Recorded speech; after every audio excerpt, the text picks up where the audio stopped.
Jessica, it's almost time. Phase Y of my life is almost over. Phase 2 is about to begin. My feelings are mixed and intense. I just have to hold on a little longer, and then it will be too late for me to back out. Phase Y of my life had two parts, pre-re and post-re. In pre-re life, I was miserable. I was ugly, unmanageable, with mousy brown hair, an acne-ravaged face, glasses, a double chin, small breasts, rolls of tummy fat, and a big bottom. I survived through self-deprecation. When someone made fun of my looks, I agreed with them, laughed with them, and then cried on the inside. I had several acquaintances and no friends. Dating? Huh. Then Ree came along. It was a typical day in the school cafeteria. Some of my female acquaintances were teasing me about how I would never have a date because of how I looked, and I was laughing along with them. Ree was a well-respected student, athletic, smart, and good-looking. We knew who each other were, but we were not close. "Stop it," he said.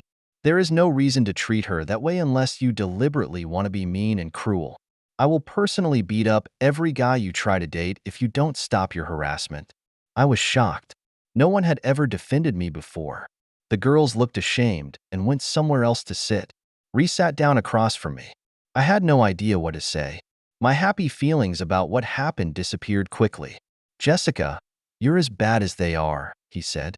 "How can anyone respect you if you don't respect yourself? You are a good person, and I think you look just fine the way you are." I started crying out loud. "They were teasing you about never having a date. Let's put that insult to rest. Jessica, would you go out with me for dinner and a movie this Friday?" I'm not sure what I said in response, as my mind was in a fog from what he said, but I said yes because we went out that Friday and many times after. When I was with him, I always felt pretty, valued, and respected. We talked about many things, but my feelings about myself were a common topic. Sometimes I would have a date with someone else, but I was only excited when Ree asked. By the time we graduated, two things had been settled. I had a modicum of self-respect, and I was in love with Ree. We went to college together and soon shared an apartment. He was my first and only. I enjoyed the sex we shared every time. There wasn't a big proposal moment. We both just knew we would be getting married within a couple of months after graduation. We both had jobs, picked a house that would accommodate us, and a couple of kids. Several years later, our son arrived. He was sort of planned and sort of a surprise. We were ready to have kids and just took no precautions. For me, not to get pregnant was the exception, not the rule. My pregnancy was horrible. I gained almost 50 pounds. My acne-covered face looked like I had moon craters during the last 3 months of pregnancy, and my son seemed to know how to hit every nerve in my pelvic area just as I was falling asleep. I thought I was miserable, but I found out things could get worse. I had toxemia and almost died before Ree got me to the hospital. Luckily, the baby and I both lived. I begged Ree to let me have my tubes tied. I did not want to go through this ever again. He agreed. Nathan, our son, was a clone of Ree. They bonded at first, which was good, as I was in pain and I was not feeling very maternal. Ree was and is a great father. When they are together, I feel more like a maid than a wife or mother. I was not that unhappy. It was just the way things were. What drove me into a depression was how I saw myself in the mirror. I looked even worse than I had as a teenager. Ree never complained or stopped telling me I was still beautiful to him, but no diet or exercise routine worked for very long. Two incidents gave me the motivation to change. One of Nathan's friends, who was about 4, was pointing me out to his parents. "She's the fat one." I laughed, but it hurt. It hurt bad. Secondly, my parents were killed in a car accident. Although that added to my depression, it gave me a large amount of money to use however I wanted. It seemed every commercial on TV at that time was about facelifts, acne treatment, double chin reduction, removal of tummy fat, etc. I went to Ree and told him that I wanted to use my inheritance to pay for various treatments to improve my appearance. I was crying when I asked. Ree said that it was my money to use as I wanted. He said that he was fine with how I looked now, but if it would make me happy, it was okay with him. That's when I began to change. It took 2 years of surgery, including breast implants, liposuction, and a tummy tuck. I also attended fat camps to help get me where I wanted to be. I had to be away from home a lot during this time. Ray and Nathan seemed to manage well without me. Nathan even joked when my face was wrapped in bandages. "Look, my mommy is a mummy." Along the way, I got makeup and clothing advice. A new blonde hair color and style were added, along with a manicure and pedicure. Blue-tinted contact lenses replaced my glasses. I knew I had reached my goal when I was modeling an LBD at the clothing store, and the clerk said, "Honey, you look so good. You could cure erectile dysfunction." My attitude changed as well. I started making friends with other gorgeous women.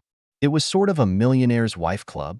Now, instead of talking about childcare and housework, I was talking about sexual techniques and affairs. Affairs to these women were not something to feel guilty about. They were deserved. The idea of an affair became an exciting fantasy for me. The danger of sneaking around and maybe getting caught, the chance to have sex with a different man. Ree was the only man I had ever had sex with. I blamed life's unfairness for having missed out on being with other men.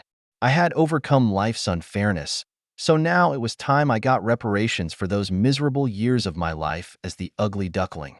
I was owed. My affair started when I was to meet my friend Mary Jo at the new Mediterranean restaurant downtown. She had recommended it highly. I got there early, which was good because the place filled up quickly. I sat at a round table outside with an umbrella overhead. After waiting a while, I got a text from Mary Jo.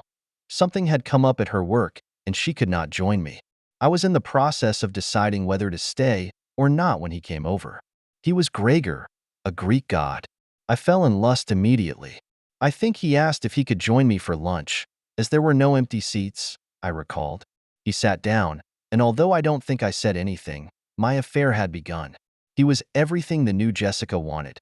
Handsome, dark, swarthy, rich, and somewhat a bad boy. Just about everything Ree wasn't. It didn't take many more meetings for us to wind up in bed. It was wonderful. I had not been multi-orgasmic before. I did not hesitate to try anything he wanted to do. I had denied Ree things I thought were too dirty. In a few months, I decided that I wanted Gregor all the time. He agreed. We planned for me to go to Greece with him and leave my old life behind. He offered the new Jessica exactly what she wanted, a new life. Although I loved Ree still, I was in love with Gregor. I was thankful to Ree for what he had done for me, but he was not my soulmate. Nathan was a good kid, but he was, and always would be, Daddy's boy. During my surgery, they had proved they could get along without me. I had suffered a great deal during my old life. Starting over in a foreign country with the love of my life became my focused goal. Gregor asked me to start transferring my money to a bank account in Greece. He tried to help me get it set up, but the transfer of funds was such a hassle. That's when I just let him have access to my accounts to do it for me. We waited for the perfect time for me to just leave Ree. He could file for divorce because of abandonment. There would be no divorce papers for me to give him a warning. Our chance came when Ree was scheduled for a week-long seminar in San Francisco. Gregor and I were scheduled for a quick honeymoon in the Bahamas before heading to Greece. It has been hard to keep it together, knowing what was within my reach. Any misgivings about what I was doing were blanked out by thinking of my time in bed with Gregor and our future together. I was finally going to get what I was due from life. At the house, Ree came into the house at 6 p.m., more than a half hour later than normal. His tie was off, and he looked terrible. Uncharacteristically, he threw his suit jacket on the couch and headed for the refrigerator. He took down a glass from the cabinet next to the fridge and filled it half full with ice from the ice maker. Next, he went to the liquor cabinet and got the Knob Creek bourbon. Once the glass was liberally splashed with bourbon, he picked up a ginger ale and finished off filling the glass. Immediately, he took a big swig and said, "Ah." He went over to his recliner and fell back into it, making sure not to spill his drink. His wife, Jessica, came out of the laundry room down the hallway and into the living room. "You're late. I'll have to warm up dinner since you didn't bother to let me know you were going to be late," she said. The only response from her husband was a look from his dead eyes. She decided to be nicer. This was not the time to make waves. "You look worn out. Bad day at the office?" "Huh. It's a good thing you've got your big trip to San Francisco tomorrow. You'll be able to get away from all the craziness of the office. By the way, are you all packed yet?" she asked, having trouble acting sad that he would be gone for a week while being glad for the planned getaway with her lover to the Bahamas. Jessica was about to mention how much she would miss him when he interjected. Don't need to pack. What do you mean, not going? Jessica was struck with fear that her plans with Gregor might be shot. Got fired today. What? What in the world happened? She asked. Lost my security clearance. Good grief. Ray, talk to me. What happened for you to lose your security clearance? You're not making any sense. How could I have caused you to lose your security clearance? Don't you remember when I first started working for Tadine that we both had to get security clearances because my work with government agencies would be highly classified? Well, your clearance has been revoked, which made me suspect enough to get mine revoked. No top secret security clearance, no job. Why was my security clearance revoked? I haven't done anything wrong. I'm afraid Homeland Security disagrees. Having an affair with an ISIS terrorist is enough for them. Jessica sat down abruptly on the couch. Denial was her first approach. That's ridiculous. I haven't been having an affair with anyone, much less a terrorist. This is Homeland Security we're talking about. They can find out how many sheets of toilet paper you use per wipe if they want to. They showed me pictures and videos. Your boyfriend Gregor is not a Greek importer like he told you. He is a high-level operative for ISIS. I can't believe how easily you were seduced, Reese said. Now I realize how little our marriage and my love meant to you. Ray, how can you say that? You know I love you, and only you. Gregor is just a friend. It's all a big mistake. Show me the pictures. They would not give me a copy. It is part of the evidence they are compiling. You'll see them soon enough. By the way, a friend does not get to have sex with your wife, especially when she allows him to have sex in ways she does not allow her husband. Her pretense of no affair dissolved quickly. I never let him do anything kinky with me. Are you saying you have pictures of us having anal sex? I know that is not true. I guess you were having doggy sex. I couldn't tell which hole he was using to enter you. I can't believe the government was spying on me. What I do in my personal life is my own business. What about my right to privacy? I think you will sue. Sue the government. Ha! You cheating. You ought to be grateful. Why should I be grateful? Grateful that the FBI found out about him when they did. You thought you were going away with him to the Bahamas. They know about that, yes. Gregor was planning on kidnapping you if you didn't come willingly. He was going to hold you ransom to make me divulge some secret information. Whether I gave him the info or not, you were going to be sold in the white slave trade in the Middle East. Jessica thought for a couple of minutes. You're lying. You found out about me and Gregor, and you're making up lies to keep me from going with him. Well, it won't work. He's my soulmate.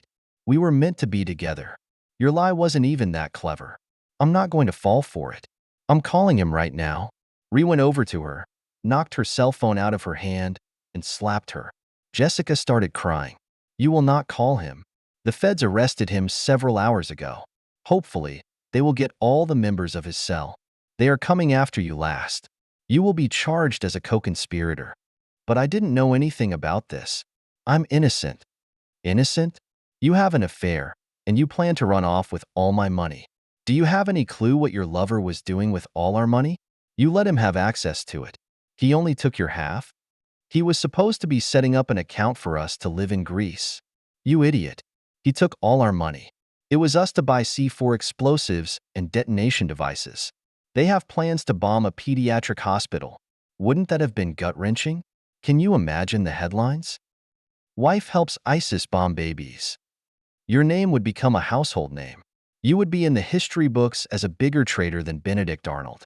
No one would name their girl babies Jessica ever again. Don't worry. You still might get some fame.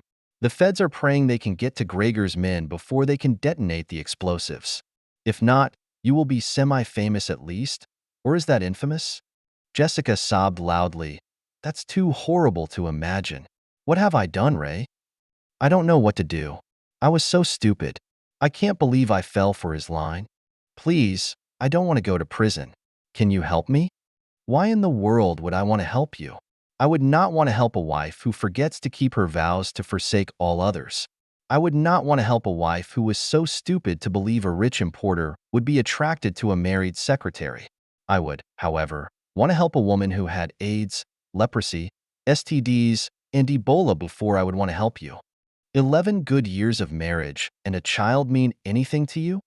Yes, it means I was fooled for a lot longer, longer than I thought possible. It means I have to become a single father without having a job.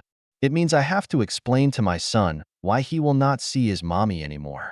It means he and I will have to experience years of misery when we did nothing wrong. I didn't want to hurt you and Nathan. I know you would have felt bad at first. Oh God, I don't know what to do. Do you want me to take some of my things and leave? You don't have to worry about that. The feds will be here soon. You won't have to worry about food, clothes, shelter, toiletries, or activities for a long time. But I didn't know what Gregor was doing. Surely you see that. Surely the government will see that you were willing to give up your current family to take a chance on your whole future to be with a man who you did not know what he was doing. Maybe you will escape severe punishment as long as they believe you could be that stupid or that much in lust. If you were lucky, I would imagine they would place you in a program that would conceal your identity. In fact, I think my son and I would have to be involved also. The bad guys might want revenge on all of us. Oh my God, do you really think our lives would be in danger? I can't believe this is happening. Of course we're not in danger.